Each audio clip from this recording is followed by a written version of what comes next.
अधिक जानकारी के लिए संवाददाता मोहसिन लगातार हमारे साथ बने हुए हैं। आप एक बड़ा आरोप मोहसिन कहने के बसपा पर लगाए कि वो पैसे देकर खुद ही के पार्टी के प्रत्याशियों को या फिर पार्टी के कार्यकर्ताओं को टिकट दे रही है और उसी आप एक कहीं ना कहीं आरोप को हटाने के लिए बसपा अब टिकट में आप टिकट चेंज करने की बात कर रही है, टिकट बदलने की बात कर रही है। मोहसिन, आपको लगता है कि क्या इसके पीछे कोई अन्य कारण भी है?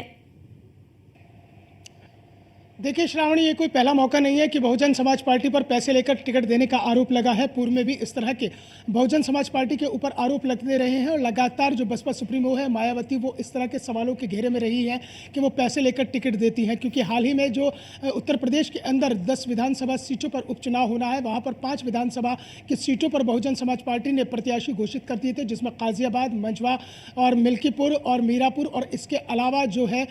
फूलपुर, ये ऐसी सीटें हैं जहाँ पर बहुजन समाज पार्टी ने अपने प्रत्याशी घोषित कर दिए थे। और हाल ही में गाजियाबाद से जो प्रत्याशी बनाए गए थे रवि गौतम, उनका टिकट काट दिया और उसके बाद में रवि गौतम की एक वीडियो वायरल होती है जिसमें वो तमाम बड़े आरोप लगाते हैं और उसमें सवालों के घेरे में लाकर खड़े करते हैं शमशुद्दीन राइन और मुनकाद अली को। देखिए, शमशुद्दीन राइन पहले भी आरोपों में घिरते रहे हैं और उन पर आरोप है कि 50 लाख रुपए वो दे चुके थे और 30 लाख रुपए रवि गौतम से और मांगे जा रहे थे। अब इसके बाद में चर्चाएं चल निकली हैं कि जो बहुजन समाज पार्टी है वो मंझवा, कटहरी और दूसरी सीटों पर जो है अपने प्रत्याशी बदल सकती है। 3 ऐसी विधानसभा की सीटें हैं जहां पर बहुजन समाज पार्टी की ओर से चर्चाएं हैं कि फूलपुर, मंझवा और कटहरी में प्रत्याशी को बदला जा सकता है, क्योंकि उनकी ओर से अपनी जो सच्चाई थी उसे छिपाया गया है। अब बहुजन समाज पार्टी के जो नेता हैं, पदाधिकारी हैं, वो ये बयान दे रहे हैं कि उनके ऊपर मुकदमे दर्ज थे और जब छानबीन की गई तो वो मुकदमे निकलकर सामने आ गए हैं, इसलिए उन प्रत्याशी को बदला जाएगा जिनके ऊपर दाग लगे हैं, यानी जिनके ऊपर किसी न किसी मामले में मुकदमा दर्ज है। यानी कि बहुजन समाज पार्टी अब बेदाग छवि के प्रत्याशियों की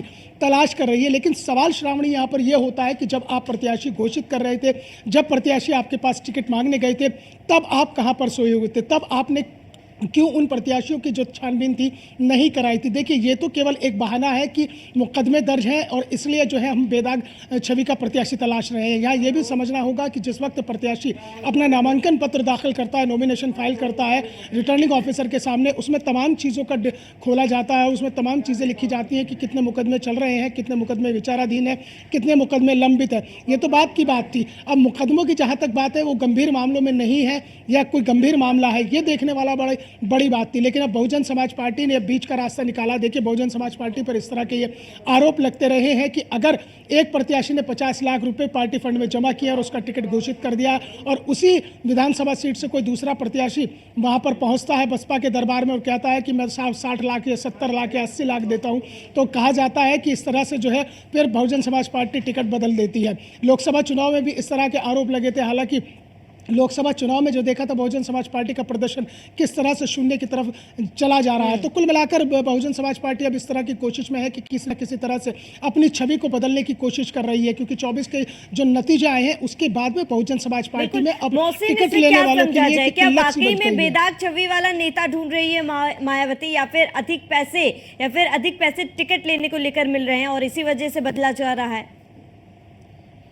देखिए श्रावणी, निश्चित रूप से जैसे मैंने जिक्र किया था कि अगर किसी प्रत्याशी के ऊपर कोई किसी तरह का आरोप है या कोई मुकदमा दर्ज है, जब आप अपने प्रत्याशी की घोषणा कर रहे थे, आपने 5 विधानसभा की सीटों पर नामों का ऐलान कर दिया था, उस वक्त आपके पार्टी के पदाधिकारी वो कहाँ थे जो इसकी स्क्रीनिंग कर रहे थे? यानी कि कोई भी जब प्रत्याशी चुनाव लड़ने के लिए आवेदन करता है तो उसके लिए एक बाकायदा स्क्रीनिंग कमेटी बनाई जाती है। वो इसीलिए बनाई जाती है कि उस प्रत्याशी की पूरी छानबीन कर ली जाए। तो कहीं ना कहीं इस तरह की सुगबुगाहट, इस तरह की चर्चाएं जरूर है कि कहीं ना कहीं जो पैसों का खेल है टिकट को लेकर, वो अब चल निकला है। क्योंकि 2024 के चुनाव के बाद जो है बहुजन समाज पार्टी में टिकट लेने के लिए उस तरह की मारामारी नहीं मच रही है श्रावणी, जिस तरह की हमने 2019 में देखा था जब समाजवादी पार्टी और बहुजन समाज पार्टी का गठबंधन था। तो उस वक्त बहुजन समाज पार्टी से चुनाव लड़ने के लिए एक मारामारी मची हुई थी। हर कोई चाहता था कि बहुजन समाज पार्टी के टिकट पर चुनाव लड़े, लेकिन उसके बाद में जो पार्टी का ग्राफ गिरा है और चुनाव के अंदर जो वोट प्रतिशत कम होता गया है, उसके बाद से जो है बहुजन समाज पार्टी से टिकट लेने वालों की दिलचस्पी कम कम है और जो टिकट ले भी रहे हैं उन्हें इस तरह से उनका टिकट काटा जा रहा है कि जिस तरह से गाजियाबाद सदर सीट से रवि गौतम का टिकट काट दिया गया और अब 3 सीटों पर कटेरी और मंझवा और फूलपुर में टिकट बदलने की चर्चाएं चल रही हैं। तो बहुजन समाज पार्टी का तो ये ट्रेंड रहा है कि वो पहले प्रत्याशी को घोषित करती है और जैसे ही चुनाव नजदीक आता है वैसे ही प्रत्याशी को बदल देती है। सहारनपुर लोकसभा सीट पर भी जब लोकसभा का चुनाव हुआ था कि हिफ्जुर रहमान वहां से चुनाव लड़े थे, मुझे याद आता है कि एक चुनावी जनसभा थी और बसपा सुप्रीमो मायावती उस चुनावी जनसभा को संबोधित कर रही थी। 4 प्रत्याशी मंच पर खड़े हुए थे जिसमें से 3 का तो वो नाम ले देती है और हिफ्जुर रहमान का उन्हें नाम तक याद नहीं था कि बहुजन समाज पार्टी के टिकट पर सहारनपुर लोकसभा सीट से कौन प्रत्याशी चुनाव लड़ रहा है, तो वो नाम तक उन्हें याद नहीं था। तो ऐसे में कहीं ना कहीं ये बात को जरूर बर मिल जाता है कि बहुजन समाज पार्टी के अंदर अगर आपको टिकट चाहिए तो आपके पास एक मोटा फंड होना चाहिए, मोटा पैसा होना चाहिए। इस तरह के आरोप नहीं है बल्कि उस तरह की कई बार ऑडियो और वीडियो भी वायरल होती रही है। श्रावणी, ठीक है मोहसिन, तमाम जानकारी के लिए जुड़ने के लिए आपका बहुत बहुत शुक्रिया।